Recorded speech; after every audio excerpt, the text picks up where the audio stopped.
So I'm putting this vlog together very quickly based on something that happened on Twitter today from a tweet that Deborah Meaden had sent out. So Deborah, by the way, if you see this, I think you're brilliant. I think you're a legend. You're fantastic at what you do. So yeah, just a slight slide note. So Deborah Meaden tweeted, right, a challenge. If you're pro-Brexit, tell me what you do for income and I will tell you how you'll be negatively affected. So iPad's just closed on me typically.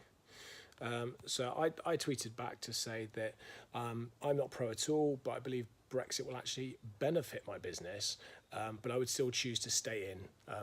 That would be my choice. So very quickly, just to frame this, I am not a Brexit expert by any means.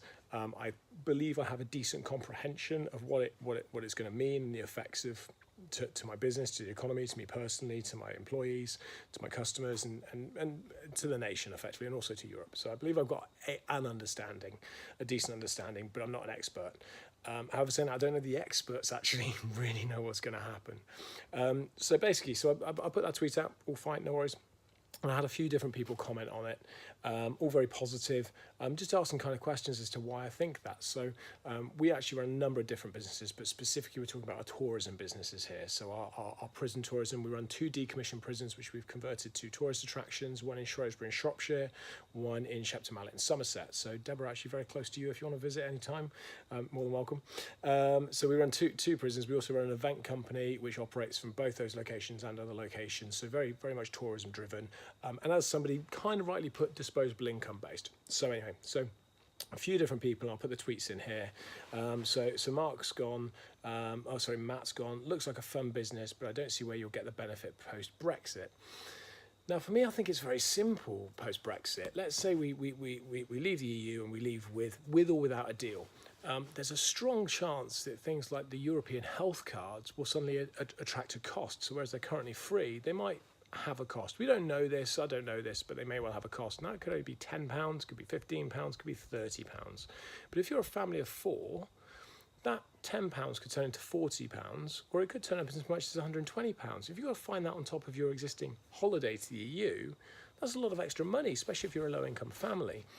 On top of that, I think that the pound's obviously going to suffer, would be my expectation, and therefore I think that will put people off going. And I'm not convinced the prices won't rise to get to Europe. And I also think that fundamentally and underlying, whether people will admit this or not, I don't know, but underlying, I think that people, certain people will not and will not want to travel to Europe because it'll be very, especially the Brexiteers, people that want to leave, we're very, we're England and we've left and we don't support Europe. So I don't think they'll travel to Europe, and that's absolutely fine and fair enough. So I think you're going to find more people staying in the UK because they don't want to go to the to European countries. It'll be more cost prohibitive.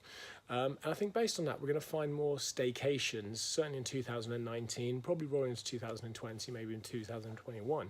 So I think based on staycations, that is great for the tourism industry in the UK, because ultimately what happens is people don't stay at home, they still go away, but they go away in the UK. And ultimately what they then do when they go away is they look for things to do whilst they're away. Notoriously, UK has bad weather, so therefore inside attractions generally flourish. And that's why I think our business will actually benefit slightly from coming out of the EU. Plus, I don't actually think we'll see a decrease in European visitors. We've got a number of people currently booked in coming from the EU over the next year to come and do different events, from hen parties and stag parties, private functions, corporate businesses and such, because a large chunk of our business is actually educational tours, corporate businesses, so I don't think really that will get too affected. There's a couple of other things in here. I mean, Howard said, how will customers get to us for fuel rationing? I guess my guess is as good as anybody's about fuel rationing.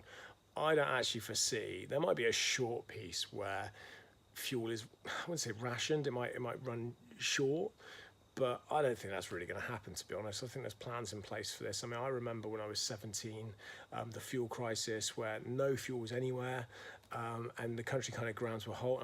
I don't really see that happening, but time will tell.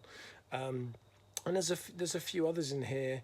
People talking about the effects on the currency, but I think people will still want to go out and do stuff. And let's not forget that what I do as a business in tourism and attractions and events is we engage and we make sure people have fun and enjoy their time with us. And therefore, I think with a good marketing plan, which we have in place, and great attractions and a great pedigree, we've got a brilliant reputation. People will want to come to us because they're guaranteed to have fun and a good and enjoyable time, and they learn a lot. So I think we're gonna benefit slightly, and because of the nature of our business being in prisons, we talk about the history and heritage of the prison system. We can actually talk about how that affects, and we talk about executions and how executions was taken off the statutory books, and then shortly after we joined the EU, and now we're leaving the EU, technically the death penalty could come back. So we talk a lot about those kind of things. I'm just going to have a quick look at some of the other ones. I think I covered most of them. I don't want this to be too long a vlog. Yeah, there's one here about disposable income. Absolutely.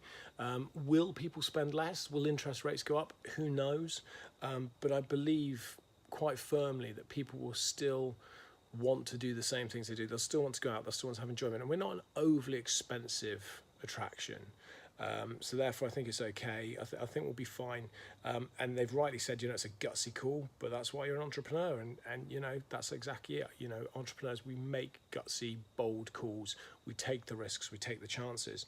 But ultimately, what else would I do? So I'd love to hear your thoughts on that, on my points about, that I think that people staycation more, especially 2019, 2020. Therefore, I think certain UK businesses will flourish. I absolutely would stay in if I had the choice. But I'd love to hear people's opinions on what I'm saying. Apologies, it's getting a bit dark out here. Deborah Meaden, love to hear what you think. And we'd absolutely love for you to come down to the jails, especially Shepton Mallet. I don't think that's too far from you in Somerset. And see what you think, and it'd be great to hear whether people think I'm wrong or what will happen. And obviously time will tell come March, and let's hope that at the very least, if we do leave, we leave with some form of kind of decent deal. But anyway, that's it. I'll stick the vlog up. Please comment in my YouTube, comment in my Twitter, Facebook. Absolutely fine. I'll absolutely come back to everyone and answer. Thanks very much. Brother, it's caught in the crossfire. It's caught in the crossfire.